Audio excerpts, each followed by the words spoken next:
po ito ni Tevi. Kuya, thoughts lang. I saw lang na yung nililigawan ko right now. Friends pa kasi sa Facebook yung ex niya. Okay lang po ba naligawan ko pa rin kahit ganun? Baka umaasa pa siya. Kasi ewan ko pero ang normal kasi kapag babae, binablock na yung ex. Yun ang normal sa babae.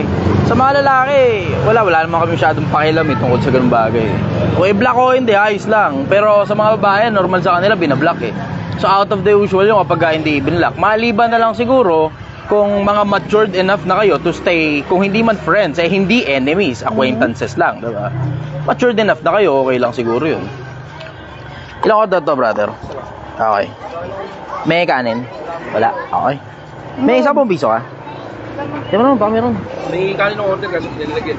Hindi mo daw nilagyan Bera naman Wala ba? Ano ba? kumuha na ng kanin. Huwag na nagtatalo pa. Resolution tayo.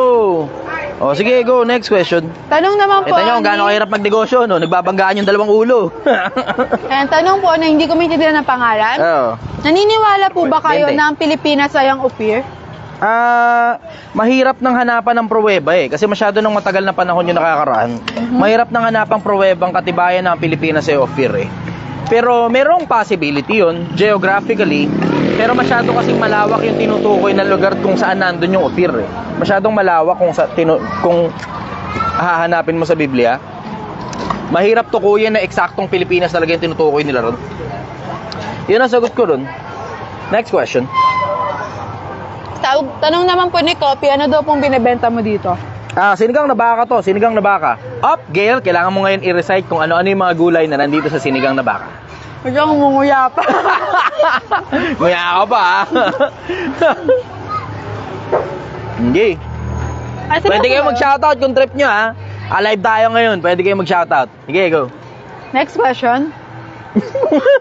Pumiyok pa.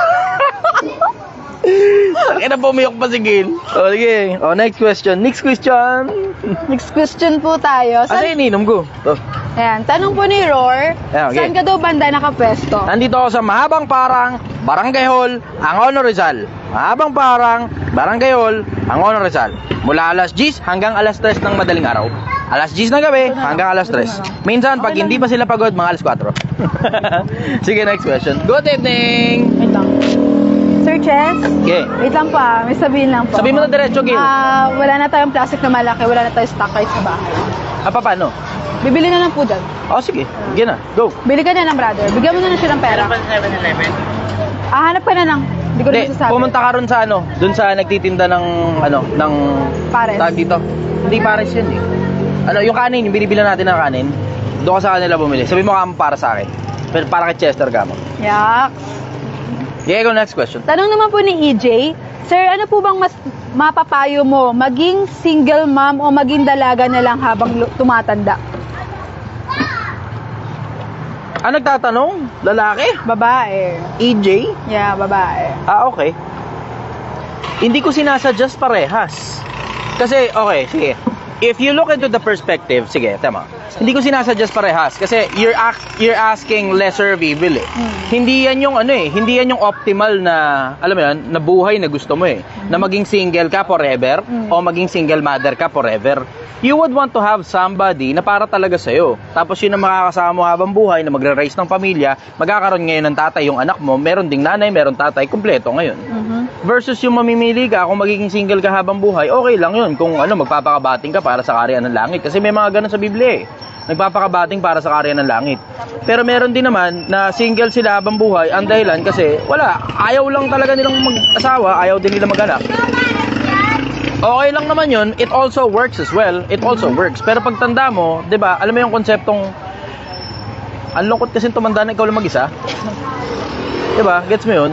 Kung lalaki ka, tapos matanda ka, ayos lang, pwede mong gamitin yung pera mo para kumuha ng makakasama sa buhay. Kung babae ka, may pera ka, ang problema, hindi naman kasi masyadong marami yung nagmamahal ng mga matatandang babae kahit may pera pa Pera lang ang habol Hindi katulad nung mga nung mga matatandang lalaki, kahit pa paano, alam mo yung konsepto na Isang ganyan. yung konsepto na may mga matatandang lalaki na kumukuha ng batang babae sinusustentuhan nila, pero eventually nag-e-end up na nai-in love din sa kanila yung batang babae. Nag-e-end up na nagkakaganon din eh. Kasi emotional being sa mga babae eh. Pero sa mga babae, parehas dehado ka ron eh. Maging single mother ka, wala ka ngayong katuwang para magpalaki ng anak mo. Pag naging single ka naman habang buhay, wala ka namang makakasama habang buhay. Diba? Wala kang tulak kabigan dun eh. Nagtatanong ka ng lesser evil na lang eh. Pero hindi naman kasi yun ang optimal na bagay ng buhay eh. Hindi yun ang optimal na ano. Kumbaga hindi yun yung parang best case scenario. You would want to ask, or you would want to get the best case scenario for your own life. Diba? Na ano meron? Meron kang buong pamilya, meron kang anak, meron kang asawa. Diba? Yun ang optimal para sa buhay mo. Pero ako suggestion ko, ito mas malupit. Planuhin mo na lang ng maayos yung buhay mo. Yun ang mas mabisa. Planuhin mo, tapos trabahuhin mo yung buhay mo. Para hindi mo na kailangan mamili for both evil, and you just have to choose the lesser evil, di ba? Parang gano'n. Hindi naman evil yun, pero ibig sabihin, hindi yan yung ano eh. Kumbaga parang settling for something less ka na lang sa magkabilang panik na tanong mo eh. Yun ang sagot ko ron. Ang sagot ko ron, pumili ka ng path na para sa'yo, tapos trabahuhin mo ng gusto. Sige, next question. Okay. Mag-multitask lang ako, sir, kasi Sige lang, brother. mukhang hindi kaya ni Dali mag-isa. Tanong naman Good po evening, ito everybody. ni Jame Berbe 105. Ang haba eh. Sabi niya, paano natin matuturuan ang mga batang lalaki na kontrolin ng sarili pag nakaramdam ng tawag ng laman? Una muna, turuan mo ang bata sa daan na dapat niyang lakaran. Kasi ito kasi problema eh. So tuturuan mo ang bata kung paano kontrolin yung tawag ng laman. Wala ka namang binibigay na direksyon kung saan siya papunta. Ano ngayon ang mangyayari? Babalik yan dun sa basic animal instincts niya na ano animal instincts? Kumantot. Mag-anak. Tapos mamatay pagdating sa dulo. Papatapon yung anak sa tawag, eskwelahan, tapos bahala na yung anak doon kung ano mangyayari sa kanya. Yun ang normal na, yun ang regular na nangyayari pag walang direksyon ng tao eh. Unahin mo muna kasi, nahanapin muna kung ano ba talaga yung gusto ng anak mo sa buhay niya. Tapos tsaka mo ngayon latagan ng maayos na direksyon para sa anak mo. Kasi hindi naman pwedeng anak wag, anak wag, anak wag, anak wag. Puro na lang wag ka ng wag. Pero wala ka naman tinuturong daan kung saan siya dapat pumunta. So, paano may papaliwanag sa bata ang pagkakaroon ng sex education? Mas pagtutuunan ko ng pansin yung direksyon ng bata sa buhay niya. Kasi pagka nakafocus siya doon, hindi mahihirati yan sa kantutan. Turuan mo ang bata sa daan na dapat niyang lakaran. Pagka siya'y tumanda, hindi niya hihiwalayan.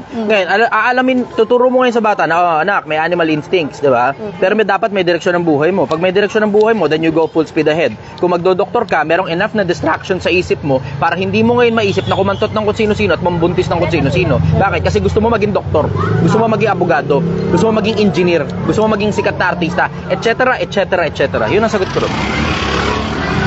Tanong naman po nito ni El Ruy. Ano naman po? Bachi na kayo? Okay. Shoutout to. Shoutout! Mga galing ng Laguna. Ingat kayo, brother. Salamat sa pagbisita. Daan-daan sa biyahe, ha. PM na lang kayo doon sa channel ko, sa page ko kapag nakauwi na kayo para alam ko safe kayo nakauwi. At least, di ba? Mababasa ko yun bukas. Bukas ko na mababasa. Ingat kayo, brother. Good night. Mga galing ng Laguna. Galing pa ng Laguna. May mga malalayo yung mga pinanggalingan ng mga tao ngayon na nagpunta ngayon eh. Saan pa kayo galing? Binyan, Laguna? Ay, putang ino mo. Oo, puro Laguna nga. Tapos meron ako kanina, Caloocan, tapos isang Bulacan. Isang grupo sila, Bulacan.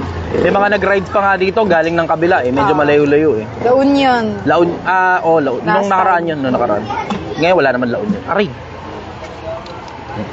Sige, go. Next question. Tanong naman po ito ni Alruy. Boss, ano po ba yung Project 1M? Ang konsepto ng Project 1M, pinapakita ko sa inyo kung paano mag-ipon. Hindi ito tinuturuan kayo paano mag-business, ha? Hindi ganito yun. Kaya kung mapapansin ninyo, sa Facebook ko, kung papansin ninyo, yung Project 1M, hindi araw-araw ipinopost ko kung magkano yung kinikita. Hindi rin araw-araw pinopost ko kung magkano ginagastos. Bakit? Kasi hindi naman ito konsepto ko na tinuturuan ka kung paano magnegosyo. Oo, matututo ka rin dito ng mga maliliit na insights kung paano magnegosyo. Pero generally, ang ginagawa ko rito, tinuturuan ko kayo, tinutulungan ko kayo at minomotivate ko kayo na makapag-ipon. Tatalinuhan mo, tatrabahuhin mo ng gusto, pag-iipunan mo ng gusto hanggang makarating ka na 1 milyong piso. Yun ang konsepto ng Project 1M. Pero on a deeper aspect, ang konsepto ng Project 1M, gusto kong maraming mga tao ang maging matatalino, gusto kong maraming tao maging mayaman. Tapos ang konsepto ko, isa-isa. Kaya pag nakikipag-usap ako sa inyo, it's as if parang kayo lang mag-isa yung kausap ko sa likod ng screen. Eh. Kung di nyo napapansin, oo, tinatawag kong Pilipinas ang Pilipinas. Pero kung di nyo rin napapansin, tinatouch ko as many conditions of people's lives as much as possible. Dito po sa harap. So, yun ang konsepto ng Project 1M. Sige, next question. Tanong naman po ito ni EJ, ano pong bagay ang dapat pagtuunan ng pansin at mga bagay na dapat iwasan? Ang sabi ni Pablo sa Biblia, subukin ninyo lahat ng bagay. Ay ingatan ninyo ang mga bagay na mabuti, layuan ninyo ang mga anyo ng masama. So alam mo na, pag mabuti, iingatan mo. Pag masama, lalayuan mo. Yun ang sagot ko ron. Simple. 120 lang, brother. Dalawang kanin. Bale, dalawang extra kanin? Hindi, Kuya, ilan na po yung Isang nabigay ko? extra kanin. Tatlo? Okay. Bale, isang malipit. Okay. Dalawang kanin. Okay. 135 lang. Bale, may kasama ng kanin yun eh. So, extra rice lang yung isa. Okay, thank you. Sige, go. Next question, Gil. Tanong naman, ito nga po, ano po daw po yung mga bagay na dapat pagtuunan ng pansin at mga bagay na dapat... nasagot ko na yun, Gil. Yung mga bagay na dapat mong pagtuunan ng pansin, yung mga bagay na mabubuti. Yung mga bagay na dapat mo naman layuan, yun yung mga bagay na masasama. Yun ang sagot ko ron. Okay. Wait lang po. Wait lang. Sige, if you want me to be more specific, sige, let's go to the specifics. Ano yung mga bagay na mabuti? Una, pagsunod sa Diyos, 'di ba? Bagay na mabuti. Thank you, brother. Salamat. Bagay na mabuti pagsunod sa Diyos, 'di ba? Ang daming bagay na mabuti eh. Tungkol sa personal na buhay mo, ayusin mo muna yung emosyon mo, ayusin mo yung intellectual mo, ayusin mo yung finances mo, ayusin mo yung buhay mo in general. Tapos, ano yung mga bagay na dapat layuan? Alam mo, basic principle, ito hindi kino-consider ng mga kabataan eh. Layuan ninyo yung mga influencer na siraulo. Yung mga influencer na sinasabing, wag ka nang mag-aral, dumiskarte ka na lang. Yung mga influencer na nagsasabi na, wag ka nang mag-aral, yung pang tuition fee mo, ipang business mo na lang. Layuan ninyo yung mga ganyang klase ng influencer kasi sasama ka dyan eh. Ang mangyayari sa'yo dyan, bobobo ka. Tapos yung mga influencer na puro joke time, puro prank, wala nang ibang alam gawin, kundi puro kabobohan, iiwasan nyo yung mga yun. Na ano ibig sabihin ng iwasan? Lalayuan na kagad, bablock na kagad? It doesn't necessarily follow. Pwedeng bawasan mo lang naman yung oras mo sa mga ganong klase ng influencer kung talagang fan ka talaga ng mga ganong klaseng influencer eh. Ay, di okay lang. Sige. Diskarte ka na lang dun sa kabila. Wala rin? Sige, balikan na rito. Magagawa ko ng paraan yan. Oh, pwede namang yung isa na lang eh. Kaya nga, yun nga yun eh. Ganun na lang. Tanong naman po ito ni Pov Chlorophyll. Okay lang po ba maging spiritual pero hindi religious? Hindi kasi ako naniniwala sa mga pari eh. You have to go back to the meaning of the word religion. Ano to? Ano ba ibig sabihin ng salita religion? Ang religion, coming from the, parang alam ko Greek word yata ako yun, kundi ako nagkakamali. Galing yan sa salitang treskia. Ang ibig sabihin ng treskia, ceremonial observance or worshiping. Hindi mo naman pwedeng sasabihin na spiritual ka tapos hindi mo wino-worship o wala kang ceremonial observance. Diba? Hindi ka nagwo-worship sa Diyos o wala kang ceremonial observance. Otherwise, ano ngayon na nangyayari? Spiritual ka nga, nakafocus ka lang sa mga bagay ng espiritu, pero wala kang gawa. Ganun na mangyayari doon, wala kang gawa. Bakit? Hindi ka sumasamba eh. Di ba? Tapos wala ka ng ceremonial observations. So completely, meron ka lang mga bagay na idea sa isip mo na nakikipagkwentuhan ka lang tungkol sa mga bagay na idea ng isip mo, pero it doesn't necessarily follow na kumikilos ka at gumagawa. At ang sabi sa Biblia, yung kung papaanong yung katawan na hiwalay sa espiritu ay patay, at gayon din naman yung pananampalataya na hiwalay sa mga gawa ay patay. So yun. Ang sagot ko doon, simple. Importante na kumikilos ka, importante na gumagawa ka, kasi yun ang ibig sabihin ng salitang religion, ceremonial observance or worshiping. Next question. Tanong naman po ito, galing kay di ko maintindihan na pangalan. Bakit Pilipinas... Bakit hindi si Dali yung naglalagay dyan? Ayun na, sabihin ko pala sa kanya. Bakit Pilipinas ang sinasabing lupang hinirang? Hindi ko alam. Hindi ko alam. Gusto mo ng diretso, hindi ko alam. Siguro dahil tayo yung naghihirang sa mga sarili natin eh. Kasi, di ba, for the longest time, inaari na parang hinirang daw ng Diyos itong lupa na to. Merong ganun eh. Pero sir, maniniwala ka ba ng Pilipinas daw ang upir? Hindi, yun nga, hindi ko nga alam.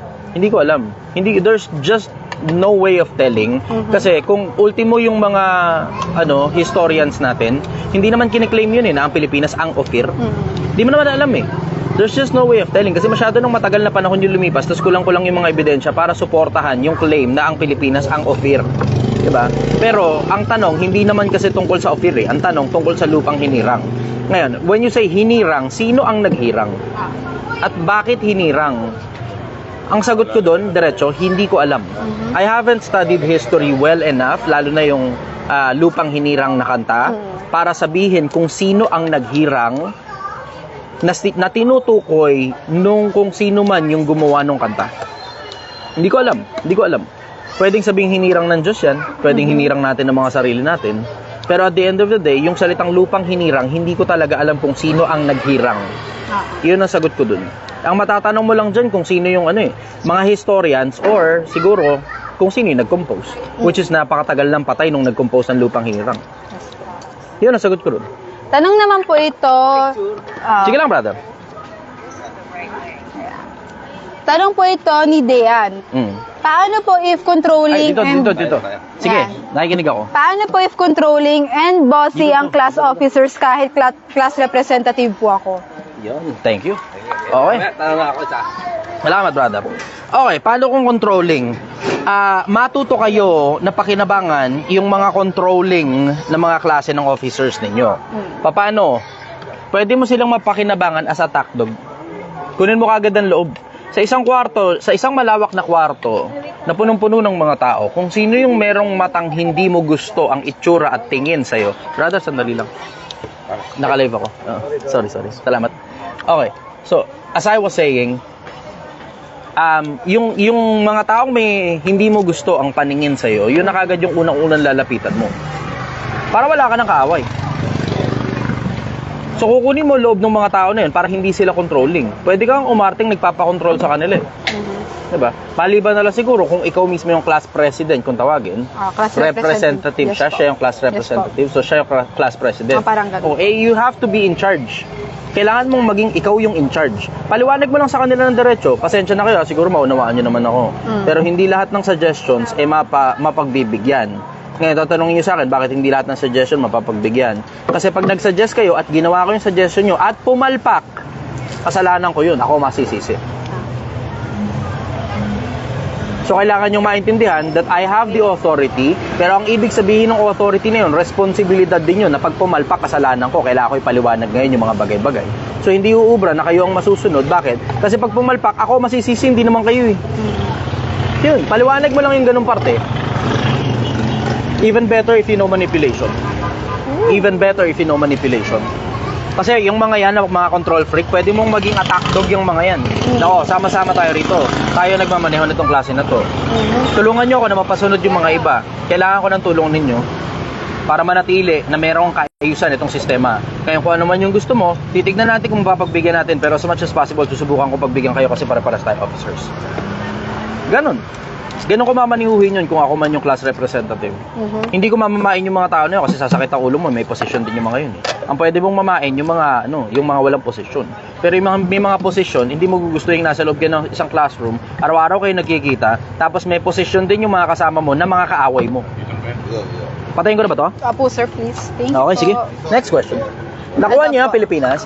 So, okay, sige, knowledge check muna tayo. Naintindihan niyo ba yun? Nakuha niyo ba yung konsepto na gano'n? Type yes kung nakuha ninyo, tapos paki-type lang kung ano yung naintindihan ninyo dun sa konsepto na yun. Sige, go. Just to make sure lang na nagsisink in sa inyo kasi napansin ko pang mataba ang utak yung mga tanungan na yan eh. Hindi yan pang simple eh. Diba? Tungkol sa asawa, tungkol sa anak, hindi eh. Tungkol sa ano yan eh, tungkol sa politika sa loob ng classroom. At yung politika sa loob ng classroom, parang kahalintulad yan ng politika sa gobyerno. Nakuha niyo yung ganong konsepto?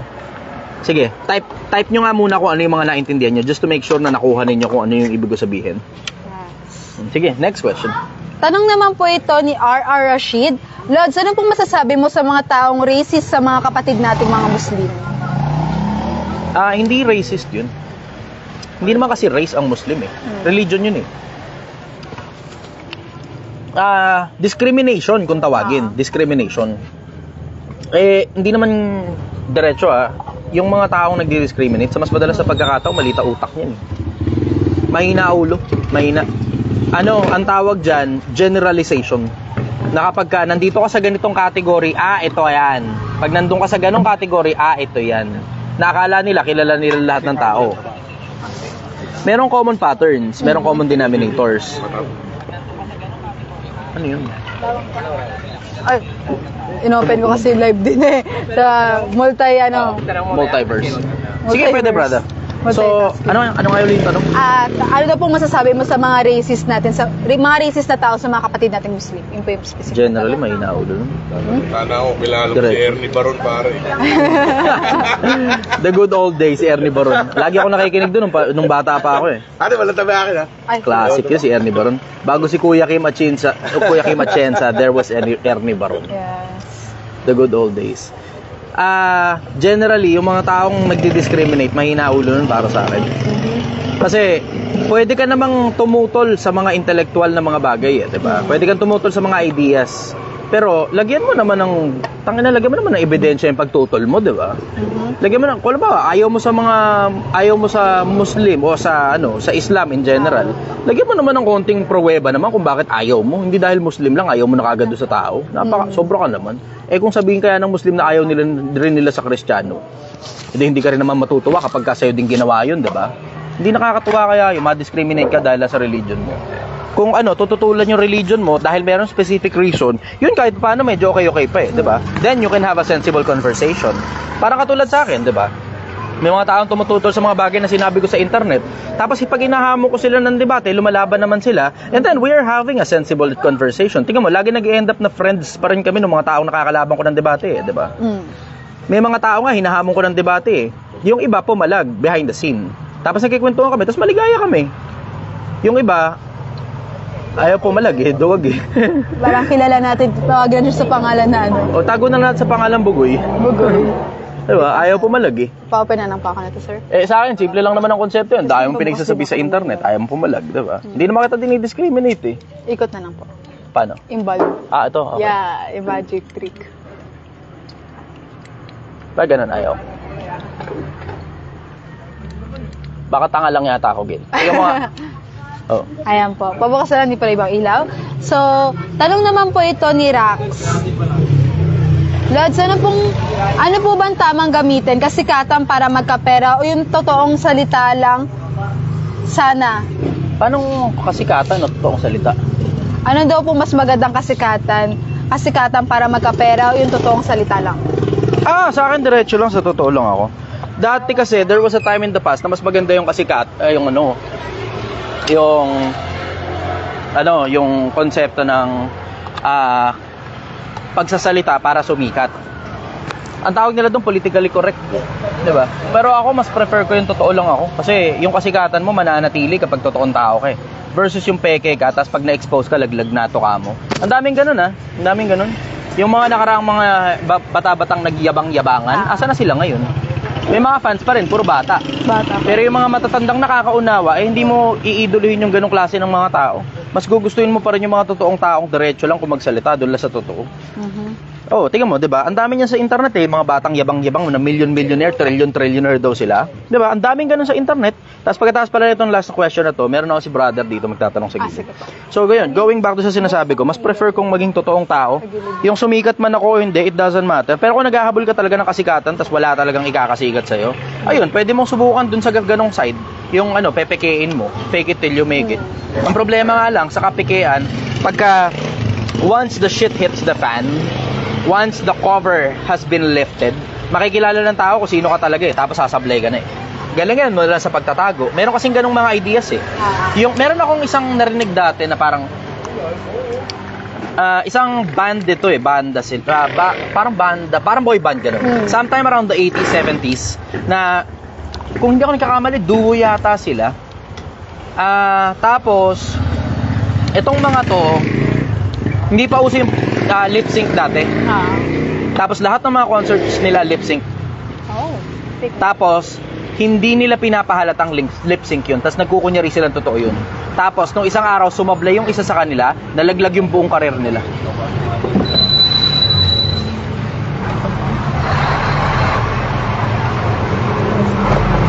Yun ang sagot ko ron.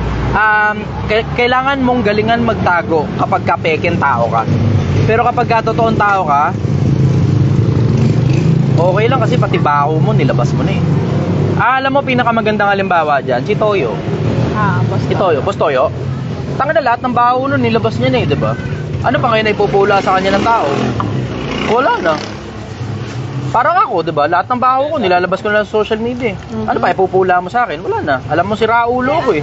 Diba? Alam mo, ito pa malupit. Ito malupit, si Makagago.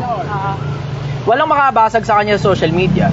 Kasi, although nagpo-promote siya ng sugal, inaamin niya nagpo-promote siya at sinasabi niya mali yun. Diba? Hindi siya nagpapaka-plastic, diretso lang siya. Ngayon, walang maibasag sa kanya mga tao.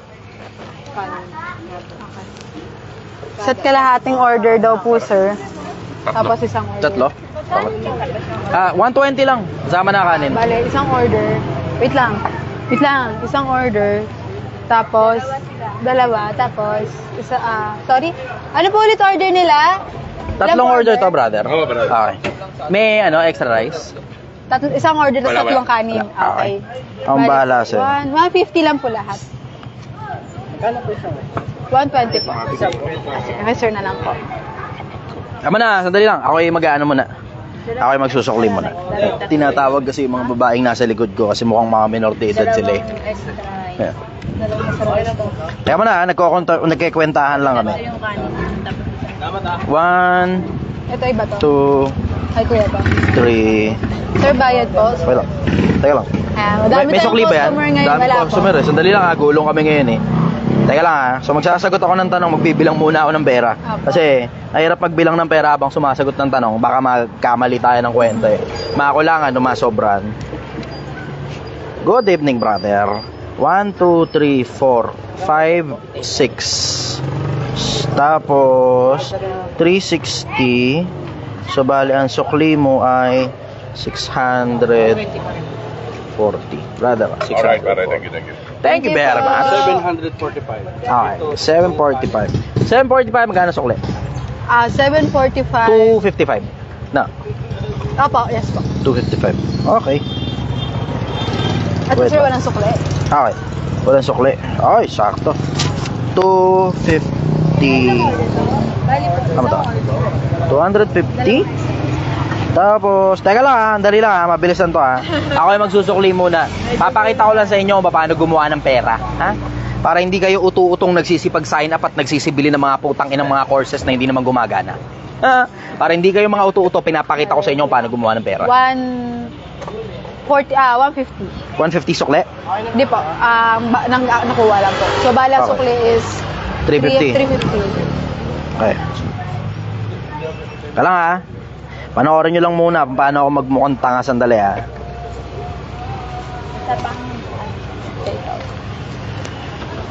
2, 3, 350. May tubig tayo dito.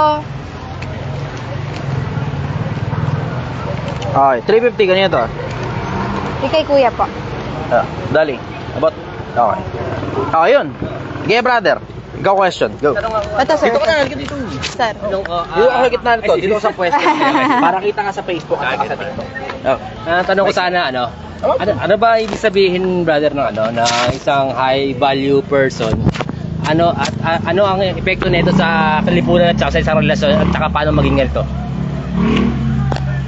Generally brother, ano ba gusto mo makita sa kapwa-tao mo? Yun mismo.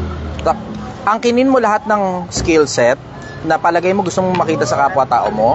Angkinin mo lahat ng traits na gusto mong makita sa kapwa-tao mo. Yun mismo pagiging high value. So, kung halimbawa, lalaki ka, di ba? Gusto mo na lalaki ka, inirerespeto ka ng mga kapwa mo lalaki. Gumawa ka ngayon ng mga bagay na karespeto ng kapwa mo lalaki. Inirerespeto ka rin ng mga babae. Then, wag kang mababastos ng babae. Inirerespeto ka sa opisina. Then, galingan mo sa opisina. Inirerespeto ka ng lipunan. Then, magpakitang gilas ka sa lipunan. At hindi lang sa pagpapakitang gilas, kundi sa paggawa ng mabuti sa kapwa-tao na hindi humihingi ng kapalit. At kailangan mo may magandang financial status ka. Kailangan maganda social status mo.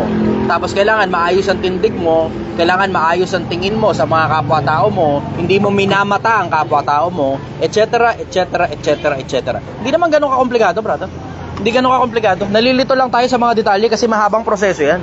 Para maiayos mo ang sarili mo, finances mo, ba? Para maiayos mo sarili mo sa finances. Kung lubog ka sa utang ngayon, gagawa ka na, magtatrabaho ka ng gusto, titigilan mo kapritsyo mo para mabayaran mo lahat ng utang mo. Tapos, para umusad naman ang finances mo at maituring mo sarili mo na mayaman, kailangan mas malaki yung kinikita mo kaysa sa ginagastos mo, dapat regular na ganun. Para pag dumami ngayon, ito kinikita mo, ito ginagastos mo, ito ang tawag dito ipon.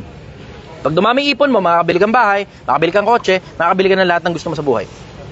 Hindi ganun ka-komplikado, brother. Kino-komplikado lang ng mga putang ina sa social media. Pinalalabas nila na para bang ano yan para bang course na kailangan mong pag-sign upan. Tapos bibigay mo sa kanila yung pera mo, tapos magmumukha kang tanga kasi mga bagay na pinagtuturo nila doon, kaya mo namang ma-figure out on your own. Ganun lang kasimple konsepto. Ano bang gusto mong characteristics mo bilang tao? Lahat yung kabit mo sa sarili mo. Ano gusto mo makita sa kapwa mo? Gusto mo kapwa mo tapat, di nagnanakaw, di nagsisinungaling.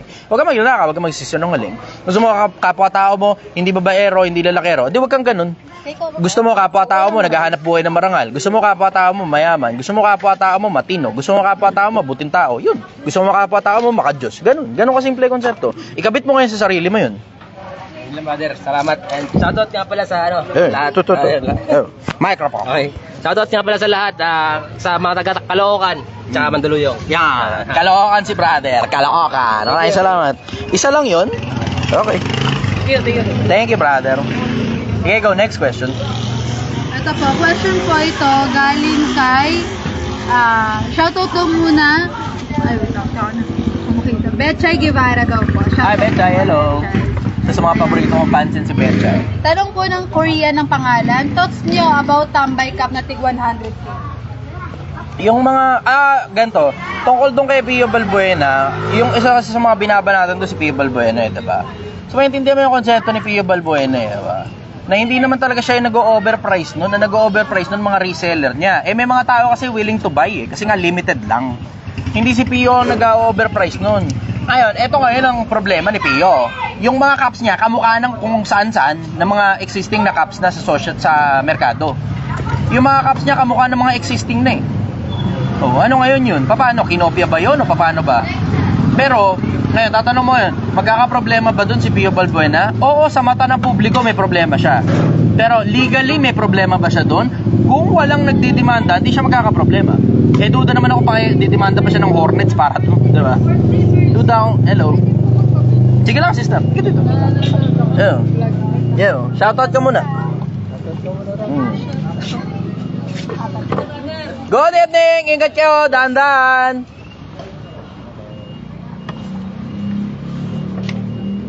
Okay, thank you. Salamat, ingat kayo sa biyaya. Ay hindi, kakain pa lang pala kayo. Okay, good.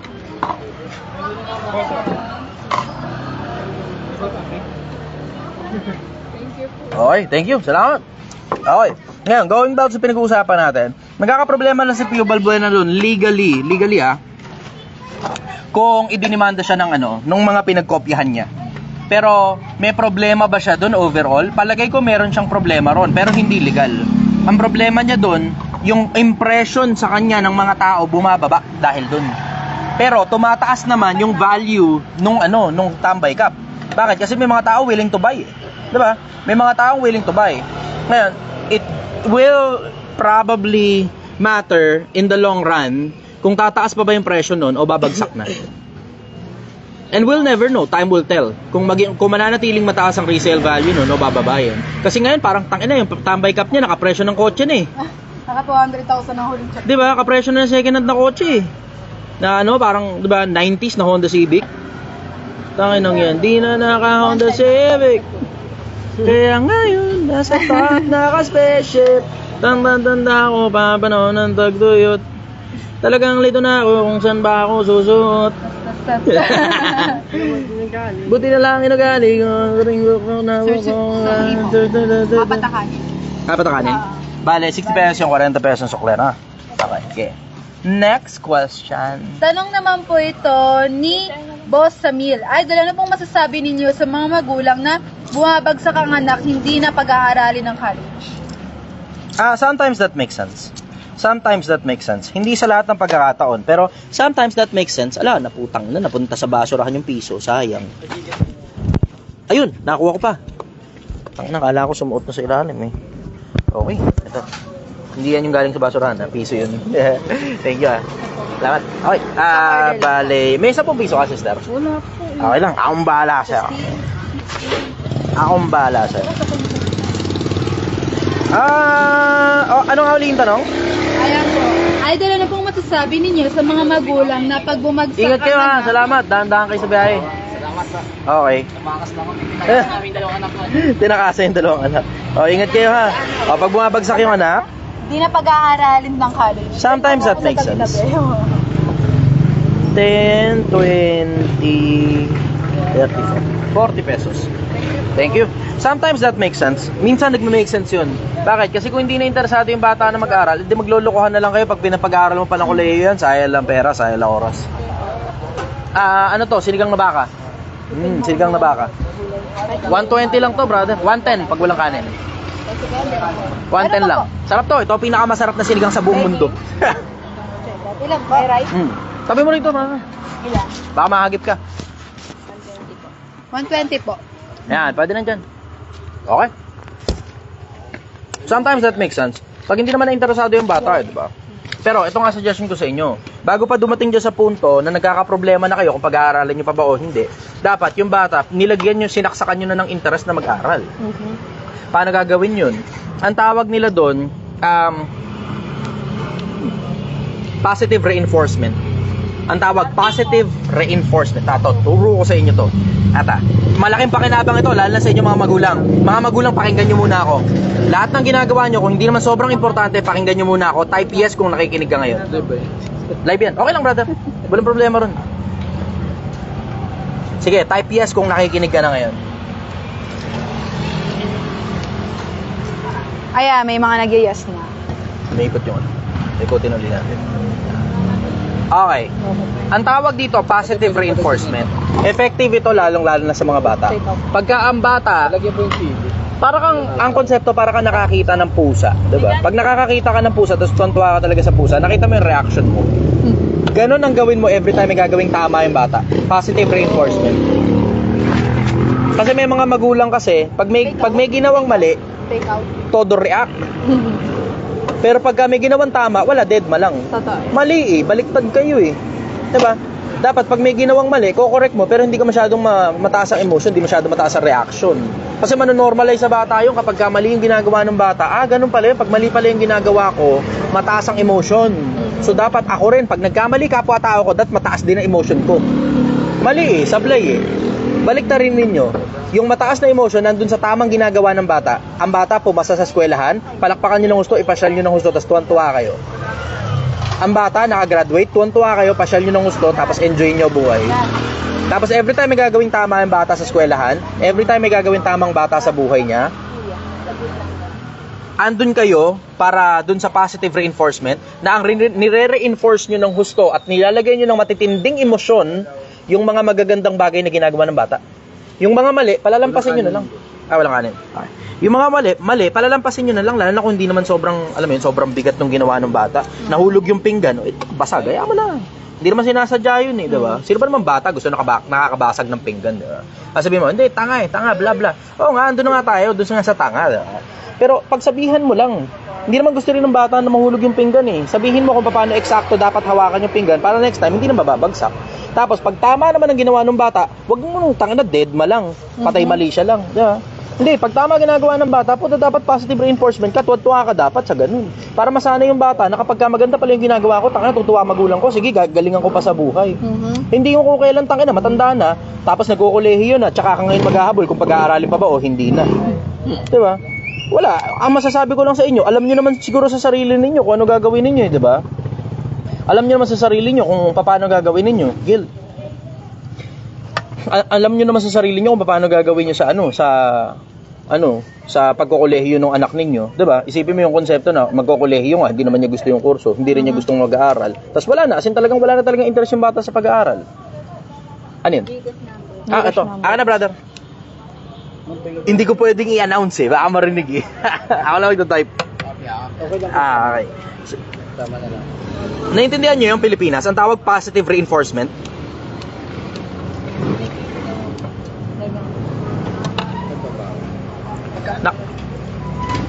Nakuha nyo yan, Pilipinas. Type yes nga kung naintindihan nyo yun. Gusto kong maintindihan to specifically ng mga magulang. Na pag tama ang ginagawa ng bata, dapat tangina all hands, clap ka talaga. Galingan mo talaga sa pagpalakpak sa anak mo. Para pag mali ginagawa ng bata, correct mo lang, tapos parang normal lang ang dating, nakinorek mo lang siya. Dapat ganun eh. Dapat ganun kayo mga magulang. Importante na hindi nyo pinapalaki sa takot yung mga anak ninyo. As in, takot at takot sa inyo. Hindi nyo rin pinapalaki sa galit yung mga anak ninyo. Lagi na lang kayong galit. Diba? Matuto kayong ipalakpak yung mga achievements ng mga anak ninyo. Matuto kayong ang tawag maging proud sa anak ninyo. Kasi hindi nyo alam kung gaano karaming hindi nyo alam kung gaano karaming mga bata na mga 16, 18, 19, 20, 22. May mga matatanda pa nga nagme-message sa akin ang gusto lang daw nila maging proud sa kanila yung magulang nila. Tapos hindi sila makaramdam na kahit kapraso proud man lang sa kanila yung magulang nila kahit tangina tataasan ng mga grades nila. Nakakalungkot kaya yun. Totoo yan. Oo. Huwag kang mag-alala, Gil. Na-appreciate naman kita. It's okay, Gil. Good job ka naman lagi. May mga taong ganun eh. May mga batang ganun. Tapos yung mga batang ganun, tangin na. Wala. Ang nagiging ending nila, kung di nyo napapansin. Thank you, brother. Salamat ah. Ang nagiging ending nila, kung di nyo napapansin, tangin na nagiging basher sa internet. Yung kabiteran natatanggap nila sa magulang nila, kabiteran din yung binabalik nila sa mundo. Yung pait na naranasan nila galing sa magulang nila, yun din yung pait na inilalabas nila sa mundo. Gumagawang fake account, gumagawa ng ng nakalock na profile, magsasalita ng hindi maganda sa kung sino mang influencer, worse, magsasalita ng hindi maganda sa kung sino mang tao na hindi siya kinakabahan sa repercussion ng actions niya kasi nakatago yung mukha niya. Tapos yan din yung mga gumagawa, karamihan dyan, yan yung mga gumagawa ng kaululan sa mundo. Pagkakamali ng mga magulang yan. So tatanong mo ngayon kung ano gagawin mo dun sa ganong anak.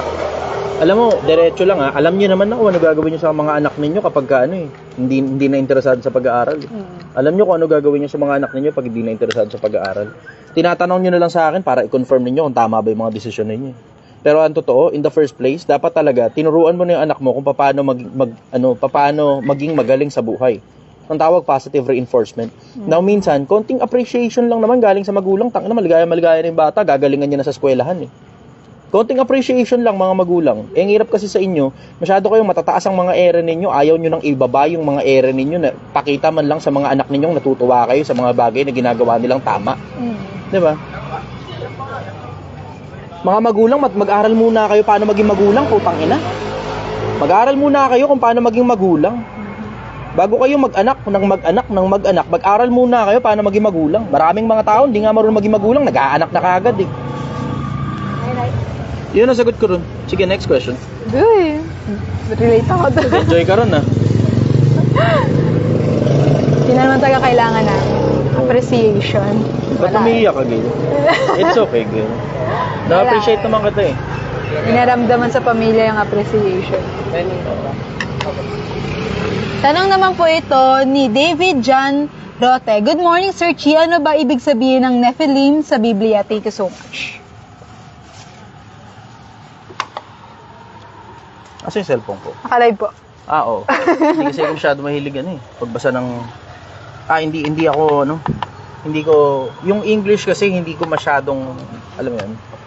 Nephilim, kung hindi ako nagkakamali, Filisteo yan eh. Kung tama ako, Filisteo. Alam kong Filisteo si Goliath. Filisteo kung di ako nagkakamali. Lahi yan, yung mga Nephilim. Lahi yan. Wala, ang ganda lang yung masasabi ko sa'yo. Kasi mga higante raw yan eh, diba? Pero yung mga Nephilim na yan, nilalagyan ng masyadong malaking emphasis yan dun sa libro ni Enoch. Dun sa libro ni Enoch.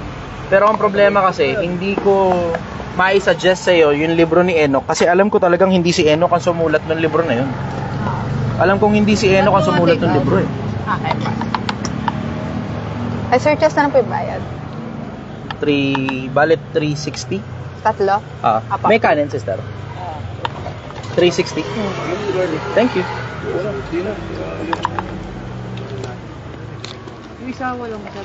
Okay po. Ngayon, going back dun sa sinasabi ko, yung mga Nephilim, nagbibigay ng masyadong maraming detalye tungkol dyan, dun sa libro ni Enoch. Hindi ko mai-suggest sa inyo yung libro ni Enoch kasi hindi naman talaga si Enoch ang sumulat. Hindi ako naniniwala si Enoch ang sumulat. Salamat, sister. Hindi ako naniniwala si Enoch ang sumulat nun because of multiple factors. Pero hindi naman kasi yun yung tanong mo eh. Pero ang nabasa ko kasi sa Biblia, sa is ng kapitulo 6 ng Genesis. Nakita ng mga anak na babae ng Diyos, na magaganda ang mga anak na babae ng tao. At sila ay nagsikuha about isa sa kanila na kanikanyang mga asawa at nagsilabas ang mga higante. Kung yung mga higanteng tinutukoy doon ay yun yung mga Nephilim na nandun sa libro ni Enoch, palagay ko yun nga talaga yun. Pero pag inungkat mo kung kasi yung ano na yun, yung mga higanteng tinutukoy doon, tinranslate yung sa Tagalog na higante. Pero kung uugatin mo yun sa Hebreo, mga ano yun bantog ng mga tao. Ano ibig sabihin nun, sir? As in mga sikat na mga tao. Ganun ang dating nun na for whatever reason sumikat sila. Baka matinding katalinuhan o baka matinding lakas o baka masyadong malaki. Extreme, meron silang extreme na kakayahan. Ang tawag mutants. Mutants. Okay. Kasi crossbreeding yun ng tao at saka ng anghel Yung mga Nephilim na yan, kung binasa mo yung libro ni Enoch, crossbreeding yan ng mga tao at saka ng mga anghel. Nakasulat sa Biblia yung crossbreeding na yun, nasa kapitulo 6 ng Genesis yun Hanggang ngayon ba meron pa rin crossbreeding, sir? Sorry po. Merong possibility. Pero yung ganito kasi, diba? Isipin mo kasi yung ako kasi tumatakbo ang isip ko doon sa konsepto na inilalagay ko sa yung sarili ko doon sa sitwasyon ng sa sitwasyon ng mga tao. At saka nung mga anghel. Kung totoo man yun. Ngayon,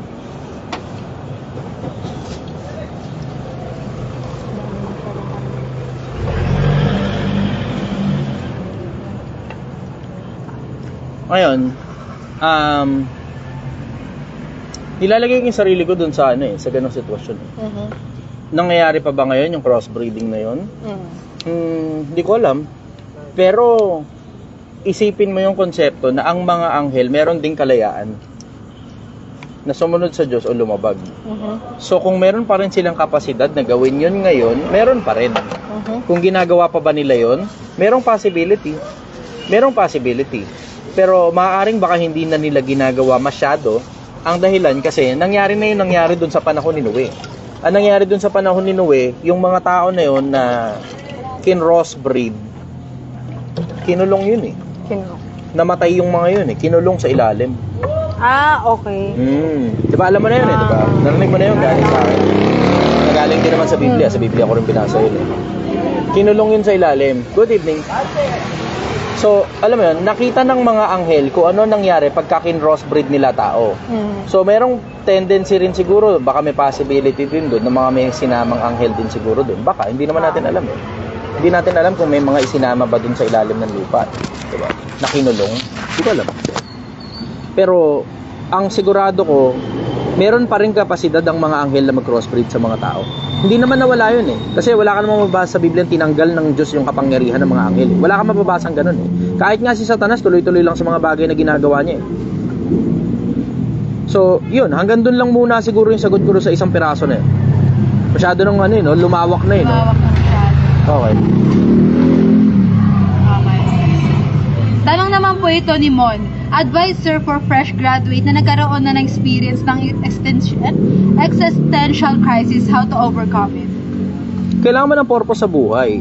Kasi existential crisis, it's as if you're questioning your existence and you're asking questions about your existence na hindi mo sigurado kung bakit ka ba nandito at lilisaw-lisaw dito sa mundo.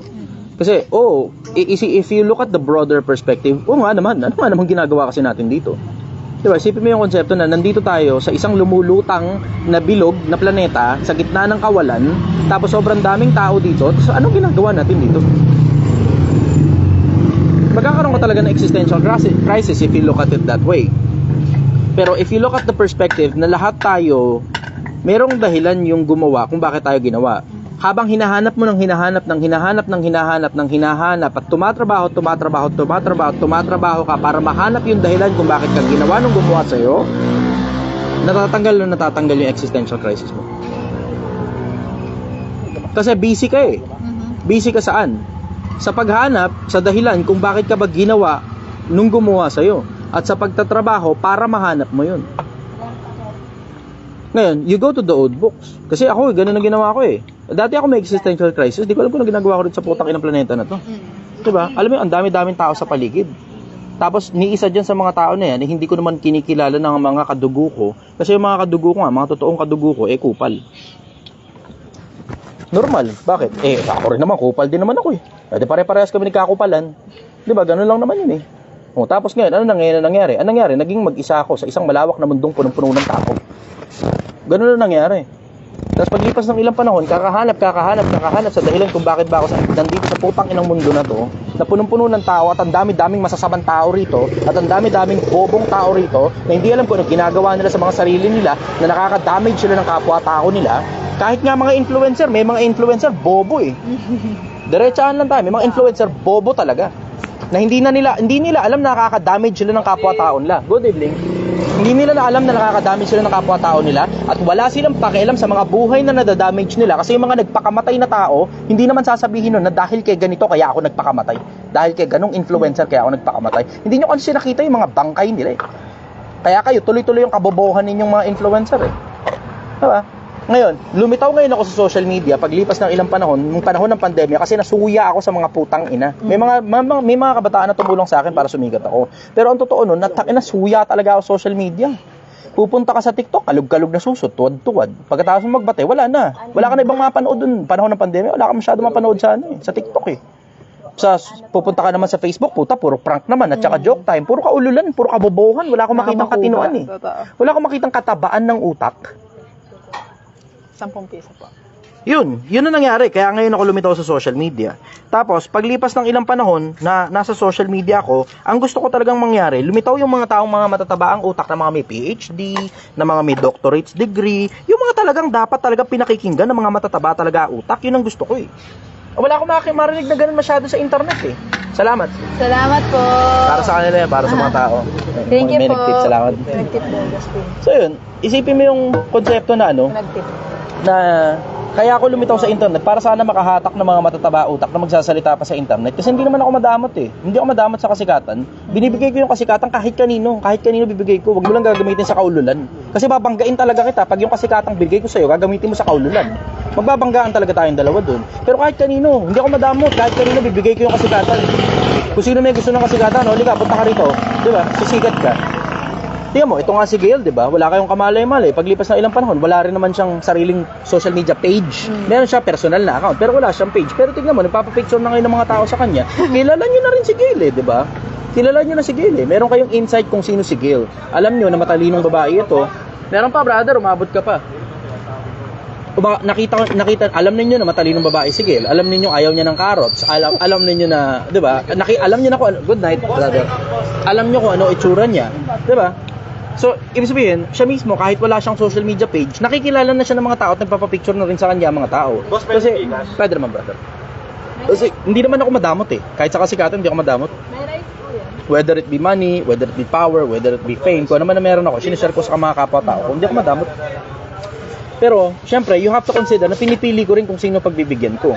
Kasi, gagawa ka ng kaululan sa social media. Pwede naman. Gagawa ka ng kaululan sa social media. Tapos, tutulungan pa kita para sumikat. Tapos, hindi mo sasabihin sa akin kaululan pala yung dahilan kung bakit gusto mo sumikat. Babanggain talaga kita. Diba? Ganun lang kasimple yung konsepto. Ngayon, paglipas ng ilang panahon, kakasalita sa social media, biglang ito na ngayon, dumadami na ngayon yung mga taong sabi, nagbago daw ang buhay nila, at ganito, at ganyan, at nakatulong daw ako sa kanila, at sa mindset nila, at etc. Pag, Number daw sa. akin na brother, hindi ko pwede i-announce sa social media. Naka-live kasi ako. Okay lang, no problem brother. Hindi, ayos lang yun, normal yun. Dalawang order po, no? Sige. Dalawa. Parang napanood ko nga kanina kay Charlie po yata yun. Oo, galing di si Charlie Boy. De, ngayon, paglipas ng ilang panahon, sikat ako social media, kilala na ako ng mga tao. Ngayon, ito na ngayon yung mga tao, nagsisilapit sa akin, na naayos daw yung buhay, at ganito, at okay na daw sila ng asawa niya, at okay na daw sila ng anak niya, at yung mga, kapitbahay niya, ayos na rin sila, makakasama niya sa trabaho, yung iba na-promote sa trabaho, yung iba nagkapera, yung iba ganito, yung iba ganyan, yung iba yumaman, di ba? Yung isa nga po, naalala ko, nakabili siyang kotse. Yung lumapat sa atin sa Mega Mall, no? Thank you, brother. Salamat. Okay. Lumapit sa amin sa Mega Mall, ang sabi niya, nabili niya daw yung pangarap niyang kotse dahil daw sa akin. Sabi ko ako, hindi ko naman ako maaangkin yun eh. Ikaw ang trumabaho nun eh. Nakarinig ka lang ng mga bagay-bagay galing sa akin. siguro mataas lang na tao ang tingin mo sa akin, pero hindi ko maaangkin yung credit na ako dahilan kung bakit ka nakabili ng kotse. Hindi ako yun, ikaw yung trumabaho dahil kaya ka nakabili ng sarili mo sa sasakyan. Meron ka lang mga bagay na narinig sa akin, in-execute mo yung mga bagay na yun. At sino naman ako? Wala, ordinaryong taong bayan. Pinakinggan mo na ako sa social media. Tapos just so happen, gumana sa'yo yung mga bagay na sinabi ko. So ngayon, eto na ako ngayon, wala na akong existential crisis, hindi na ako namomroblema sa kung ano ba talaga yung gagawin ko sa buhay kasi alam ko na eksakto kung ano gagawin ko sa buhay.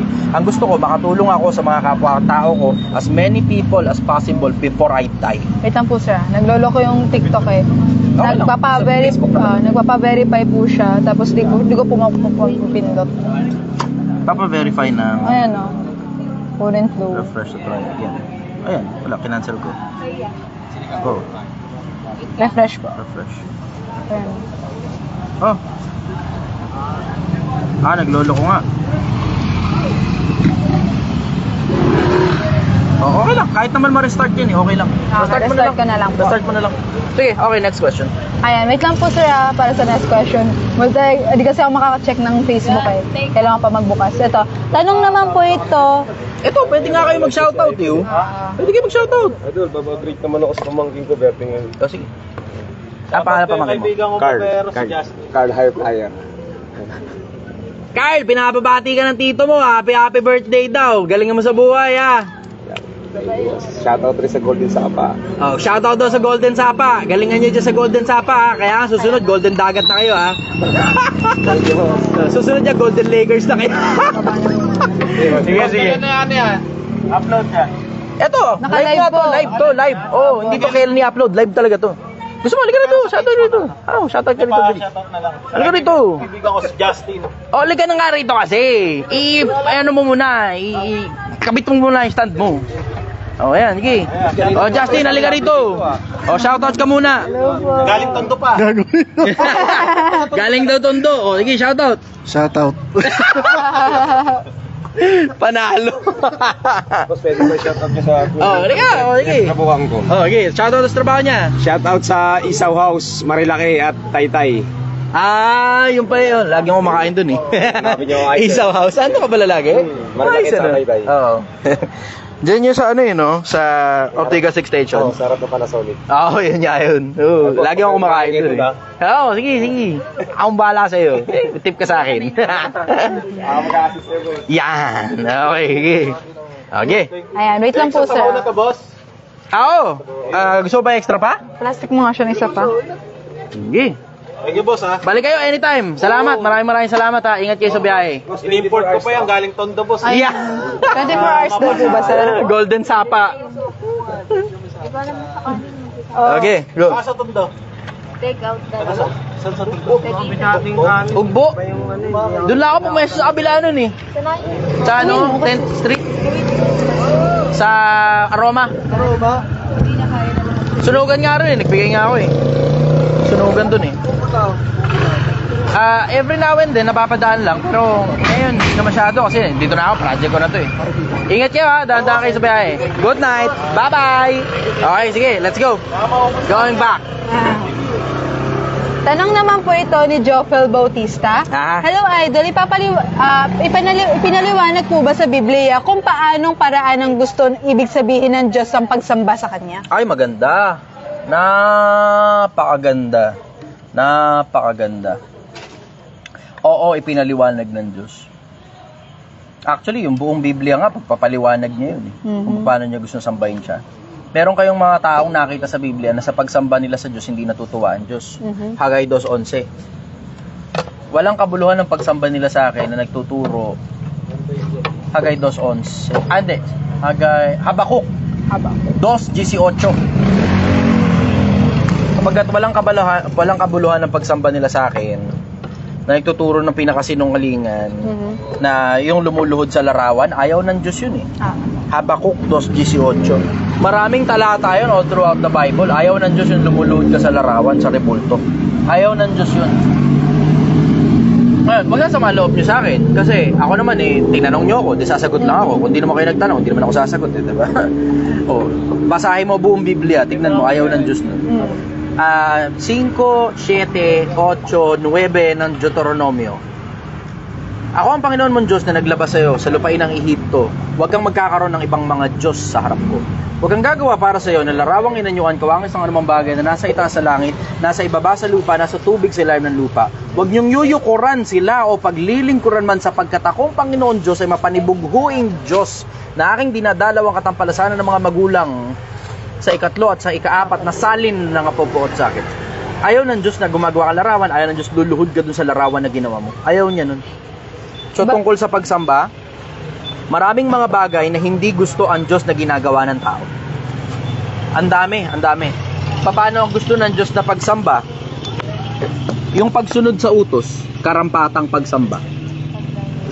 So kung ano man yung nakasulat sa Biblia na mga inutos ng Diyos sa panahon ng Kristyanismo, yun ang karampatang pagsamba, yung pagsunod sa utos. Maging mabuti kang tao, maging mabuti kang ama, maging mabuti kang anak, igalang mo iyong ama't ina. Yung mga mga ama't ina naman nakasulat naman sa Biblia, igalang ninyo lahat ng mga tao. Salamat, Ingat brother. po. Ingat kayo ha, dahan-dahan. Sige, brother. Good night. Yan. Going back to sa sinasabi ko. Yung pagsunod sa utos, yan yung karampatang pagsamba. Yung karampatang pagsamba. Susundin mo yung mga utos na alam mo. Yung pagpapakabuti, yung pagpapakabanal, yung mga bagay na iniutos ng Diyos na gawin. Kasi tingnan mo, sabi ng mga iba, tama, let's be specific. Halimbawa, katulad ng kaso nila Carlos Yulo, diba? Sabi nga sa Biblia, totoo yun, sabi sa Biblia, igalang mo ang iyong ama't ina. Totoo yun, nakasulat sa Biblia yun, igalang mo ang iyong ama't ina. Sa paggalang mo sa ama't ina mo, okay, ayos, maligaya ang Diyos. Pero ang nakasulat din naman sa Biblia, igalang ninyo ang lahat ng mga tao. Ano ibig sabihin? Hindi lang yung ama't ina ang igagalang, pati yung ama't ina, obligado kang gumalang sa anak mo. Akala kasi ng mga tao, dahil lang nakabasa na igalang mo ang ama't ina, puro ama't ina lang igagalang. Para bang ang dating, hindi na ngayon nakakakita ng obligasyon ng ama't ina na igalang yung mga anak nila. 'Di ba? Hindi ako fan ng ganun one-sided. Hindi talaga ako fan ng ganun, one-sided. Yung konsepto na parang bata lang yung obligadong gumalang sa mga magulang nila, pero hindi obligado yung mga magulang nilang igalang yung anak nila. May mga magulang straight on, tingnan mo, parang katulad ng tatay ni Yulo, 'di ba? Bastos. Isa pa, yung nanay din ni Yulo, betrayal, kumakampi sa kalaban, tapos naiinis siya nung nanalo yung anak niya. Tamo? 'Di ba? Yan ba paggalang sa lahat ng mga tao yan? Paggalang ba yan sa anak ninyo? Palagay nyo ba natutuwa ang Diyos sa ganyan? Tapos kayo namang mga yayabang-yabang sa social media na i-quote out ninyo igalang ang ama't ina na para bang wala nang kasalanan yung mga magulang ni Carlos Yulo. Palagay nyo ba natutuwa sa inyo Diyos? 'Di ba? Mali ang paggamit ninyo ng talata 'di ba? One-sided ang paggamit ninyo ng talata. Para bang ang dating igagalang lang ng ama't ina, igagalang lang ng mga bata yung ama't ina, pero yung mga ama't ina walang obligasyon na gumalang sa bata. Mali na. Sablay na pagka ganun. Bakit? Igalang nga lahat ng tao Yun. Ako, ang masasabi ko diretso pinakagusto ng Diyos na paggalang, basahin mo yung buong Biblia. Brother, sandali lang. Basahin mo yung Biblia, tapos yung mga lapat para sa dispensasyon ng Kristiyano, sundin mo. Yun ang paggalang. Yun ang pagsamba. Hindi yung mag-iimbento ka ng konsepto. Ang daming ganyang religion nag-iimbento ng konsepto tapos hahanapan ng pruweba yung konseptong inimbento nila. Ang daming ganyang religion. Yun nga, kakatapos ko nga lang kumalaban dun sa isa di ba? Panood mo yung debate ko ron, di ba? Durog. Yun, ngilig nyo kasing gumawa ng konsepto Tapos pag pinahanap sa inyo sa Biblia, di nyo naman mahagilap sa Biblia yung mga pinag-iimbento nyong mga konsepto. Ang Diyos kasi may gusto nung kung paano siya sasambahin. Kaya nga pinasulat nga yung Biblia at saka yung Quran di ba? Pili ka na lang ngayon doon sa dalawa kung alin ang pinaniniwalaan mo. Yun ang sagot ko ron. Next question. Wait lang pa. Sige. Kuya, pwede po yung order dito na lang po pila para po malaman natin kung sino yung pagkasunod-sunod. Thank you po. Kasi nakapila kayo sa kumakain na. No problem po. Si brother kumakain na kasi. Bayad na yan, hindi kaya nandyan yan. Sige, go. Thank you po. Okay. Ayan. Question po ito galing kay Rapsa. Ganda ng Idol. pangalan, Rapsa. Ang sarap ng pangalan mo Idol, nasaan po kaya ngayon ang Sodoma at Gomora? Meron akong research na lalabas ko ba to? Meron kasi akong research na ginagawa. Tungkol dyan sa Sodoma at Gomora na yun Kasi tungkol sa Sodoma at Gomora, alam nyo, hindi lang bagay, kahit sulitin nyo naman to, kaya ako naman labasan ng ebidensya to Hindi lang hindi lang sa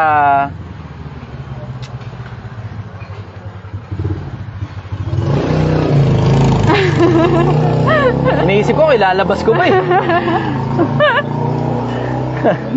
Medyo ano yun na. Hindi, ganito na lang. Sabihin na lang natin nasa Middle East yan. Nasa Middle East yan. Ganun na lang. Mamaya kwento ko sa yun tungkol doon sa research ko to. Kaya curious din ako, nag-aantay ako eh. Special privilege yan yung nung mga pumupunta dito. Kahit di ka kumain, makipagkwentuhan ka lang sa akin, marami ka matututunan tungkol sa maraming bagay ng buhay. Kahit hindi ka bumili, okay lang. Kahit libre lang ang picture, kahit wala kang ibigay sa akin, kahit ano, makikipagkwentuhan pa rin ako, sir. Sige, next question tayo. Nasa Middle East yan. Okay, nasa Middle East yan. Yung Sodoma at Gomorrah, nasa Middle East yan. Nandun lang siya somewhere. Meron kasi sukat eh.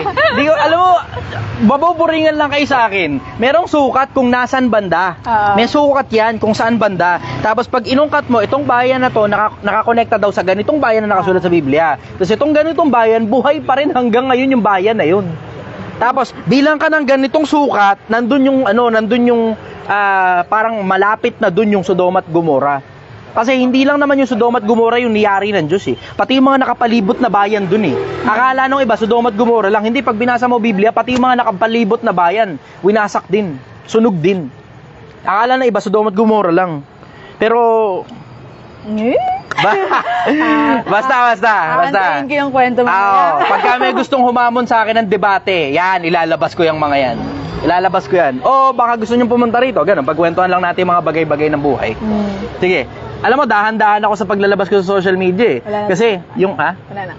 Wala nang kanin? Okay. Kung may mga kakain pa, pwede tayong umorder pa dun. Ha? Oo nga, wala na nga. Bumili ka na sa kapitbahay. Bumili ka na sa kapitbahay. Check ko pa. Alam mo na nga, puro tutong eh. Papacheck mo ba sa akin, tutong? So yun, going back to sa kinikwento ko. Pagkwentuhan na lang natin dito. Punta kayo dito. Makipagkwentuhan kayo sa akin, gano'n. Marami kang matututunan tungkol sa maraming bagay ng buhay. Yeah. May dahilan kung bakit yung mga taga-malalayong lugar, kanina galing ng Caloocan, tapos galing ng mga malalayong parte ng Laguna, may yes. Batangas pa, may Bulacan, may Nueva Ecija, bumibisita dito. Bicol, bumibisita dito. US. La Union, US. May dahilan kung bakit sila bumibisita dito. May dahilan kung bakit sila bumibisita. At sigurado ako sa inyo, kung ano man yung mga bagay na nasa isip nyo, may mapapagkwentuhan tayo tungkol dyan. Kung gusto nyo labanan ng debate, pwede rin naman dito, di ba? Mag-enjoy tayo sa kwentuhan. Mag-enjoy tayo sa talastasan. Mag-enjoy tayo sa maraming bagay ng buhay na hindi na pinag-uusapan ng mga ordinaryong taong bayan. Gusto mo yung pagkaka-rhyme nun? Time! Sige, last question, go. Last question po tayo. Ano po may order po sila? Eto po. Sa inyo po. Ayan, tanong po ni kanina si Rapsa, ngayon naman po si Rapsi, sir. Kuya, totoo ba ang sinasabi ni Brother Eli na ang iglesia daw ay kampo ng demonyo? Anong iglesia? Hindi, kasi Iglesia ni may Cristo. nakasulat. Be careful. Hindi automatic na pag iglesia ni Cristo agad. Nakasulat talaga sa iglesia ni Cristo.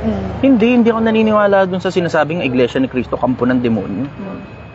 Ewan ko, baka ang tinutukoy niya yung kay Manalo. Pero ang tinutukoy kasi doon, yung nasa Biblia, Mateo 16:16, yung unang iglesia, yung mga iglesia ni Cristo nung una. Matagal na yun, 2,000 taon na nakasulat yun. Itong nandito naman sa Pilipinas, kalilitaw-litaw lang yan eh. Paano naman naging, di ba, sa demonyo yung nandun sa unang iglesia? Hindi ako naniniwala doon. Kasi, isipin mo meron akong isang kaibigan, miyembro ng Iglesia ni Cristo eh. Mabait na tao naman, wala naman siya ginagawa masama sa akin. Yun ba masasabi bang kampo ng demonyo yun? Diba? Ewan ko kung ano konteksto nun. Kasi, alam mo, sa mahabang panahon, sa pagkakilala ko kay Soriano, kasi nakikinig ako kay Soriano, at saka dun sa mga, dun sa mga host ng programang Ang Tamang Daan diba?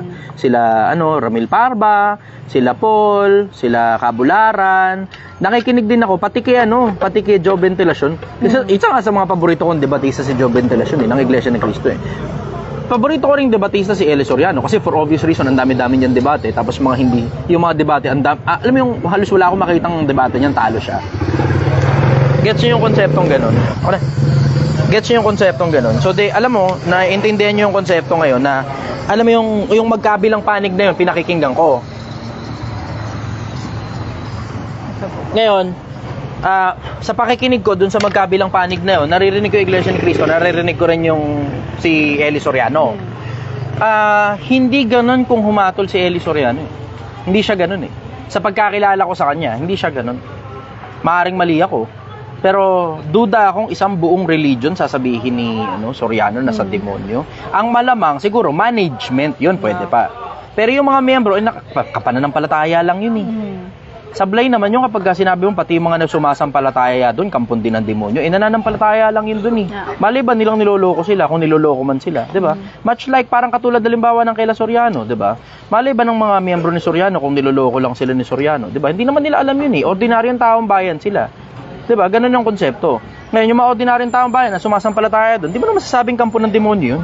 Miyembro lang yun eh. Ang nilalabanan, pamunuan sa 12 ng Efeso. Di ba? Ang ating pakikipagbakay laban sa mga pamunuan. Yun ang nakasulat sa Biblia. Ang kalaban, pamunuan, hindi miyembro. Yun ang sagot ko ron. Next question. Last question. Last question ba yun? Okay. 1 hour and 20 O, minutes. isa pa. Nag-enjoy ako eh. Last na po. Tanong po kay Zeref Dragnil. Totoo ba ang Biblia? Give me proof. Hindi na. Magbasa ka na lang. Hindi na give me proof pa. Kasi, hindi, sige. Bigyan kita ng konting insight. Kasi ganito eh, may mga taong nagtatanong kasi, ang dahilan kung bakit sila nagtatanong, dahil gusto talaga nilang matuto. Pero may mga ibang nagtatanong, kumu-question lang, tapos alam mo yung kapilosopohan yung tanong nila. Pero kung hindi kapilosopohan yung tanong mo, di sasagutin kita ng patas.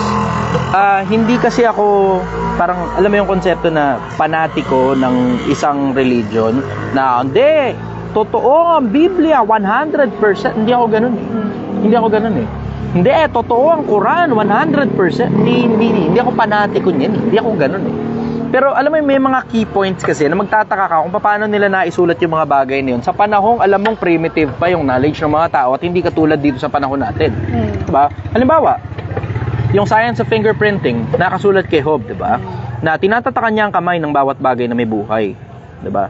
So, tinatatakan niya ang kamay ng bawat tao upang kanilang malaman na ako ang Panginoon. So, merong science of fingerprinting, ang biometrics kung tawagin sa panahon natin ngayon, merong science of fingerprinting dun sa panahon na hindi pa naman masyadong importante yung mga bagay na ganun. Diba?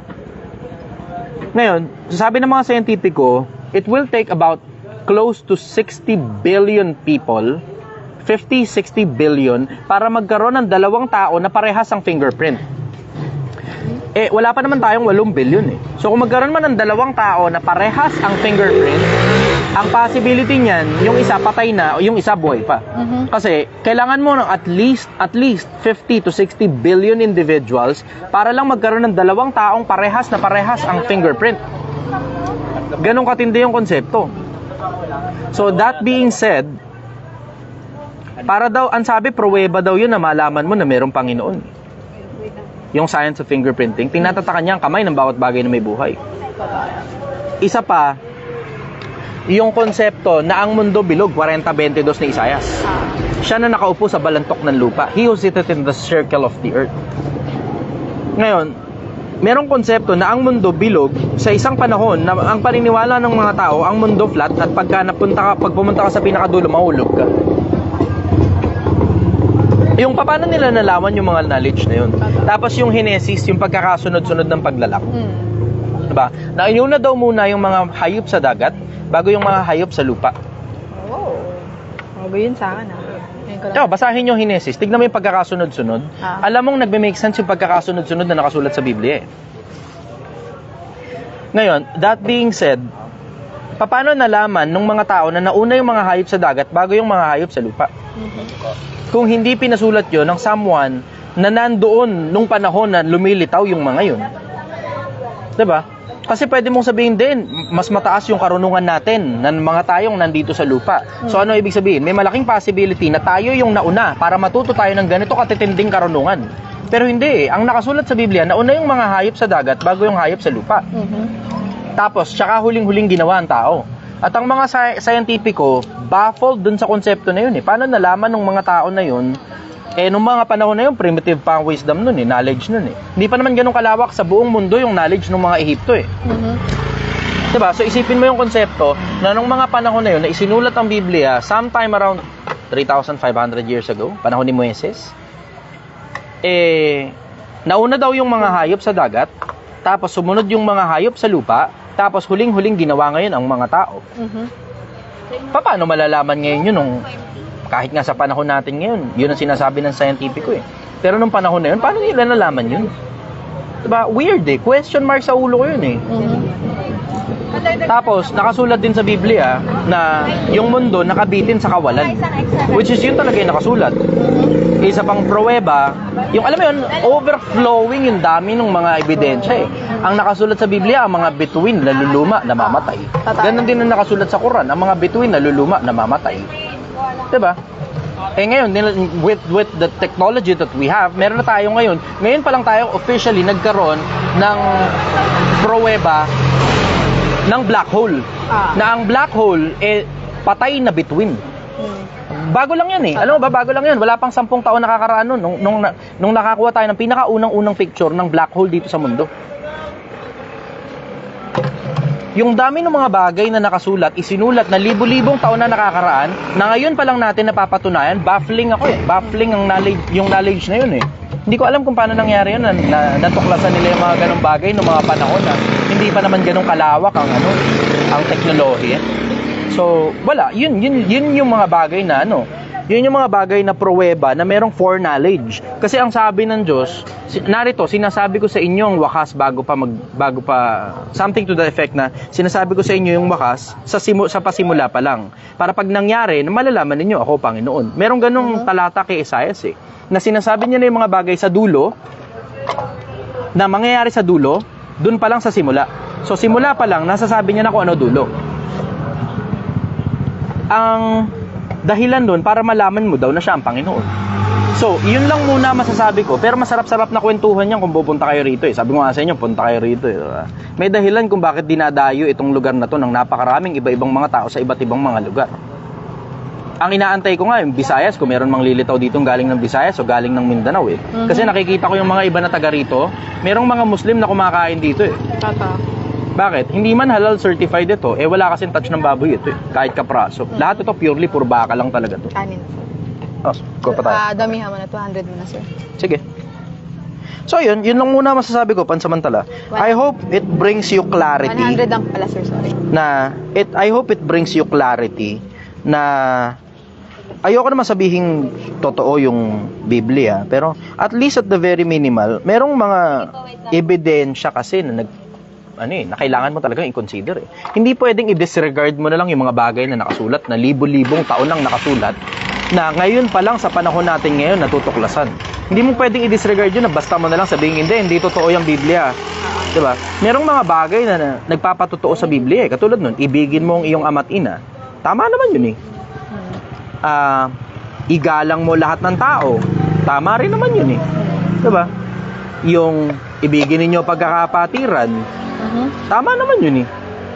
Yung wag kang papatay, wag kang magnanakaw. Ngayon, kung alimbawa, hindi ka naniniwala ang totoo ang Biblia, alin dun yung hindi mo pinaniniwala ang totoo? Kung meron kang masasite na hindi mo pinaniniwala ang totoo, baka siguro magkaroon tayo ng mas sensible na conversation tungkol doon sa bagay na yun. Yun. Be specific. Ano ba dun sa sa parte ng Biblia yung hindi mo pinaniniwalaan? Yan ang sagot ko ron. Maraming salamat sa oras ninyo, Pilipinas. Parang gusto ko pang mag-live. Alam mo yun, nabibitin ako ngayon. Ang dami mong customer ngayon. Ang dami kasing customer, natutuwa ako eh. Ay, 7-Eleven, hello. Dito ka? Kapitbahay pala natin to eh. Ilan po yun? 7-Eleven. Sige, magandang umaga sa inyo, Pilipinas. Siguro hanggang dito muna yung live natin. Gusto ko pang 240. Okay, sige. Hindi kasi makapagbasa ng maayos si Gil kasi nagsasandok siya. Kulay. Sobrang dami kasing tao. Gulong muna tayo ng bagya. So multitasking ngayon si Gil. Galing-galing ni Gil. Sabihin nyo nga kay Gil, good job siya. Ngali, sabihin nyo, good job, Gil. Good job, So si Gil yung nagsasandok habang siya din yung siya yung nagsasandok habang siya rin yung nagbabasa ng mga tanong. Content. Sige, shoutout muna kayo bago ko end yung live. Dali na. Dali dito na kayo, pumunta na kayo rito nang babagal-bagal. Good evening, brother. Ito na, shoutout dali, Kasi Mike. Okay. Shoutout sa akin. Shoutout sa akin. 360. Okay. Shoutout po sa boss ko, si Sir Van Perfecto. Umabot ka. Sir Van Perfecto. Promote mo na daw to. Sinoutout ka niya. Kaka-promote lang po. Kaka-promote lang. Good job. Dami kasing tao rito sa paligid ngayon. Kung makikita nyo lang, daming tao rito sa paligid. O yan, may bago na naman dumarating. Punta kayo rito, bisitahin nyo ako. Kahit hindi kayo bibili, okay lang. Teka, sino nga yung may sukli? 10 pesos. 10 pesos. Magkano sa'yo? Magkano binigay mo? 120 po. 250 binigay niya. Bali, 10 piso din sa kanya. Okay, sige. Bali, 2 10. 10 pesos. Tapos 10 piso rin sa'yo? Okay. Ang bala sa Ba tayo? Sir, papatay ka muna. Napapasok ka na? Hindi, sunog na. Isa po pa tayo?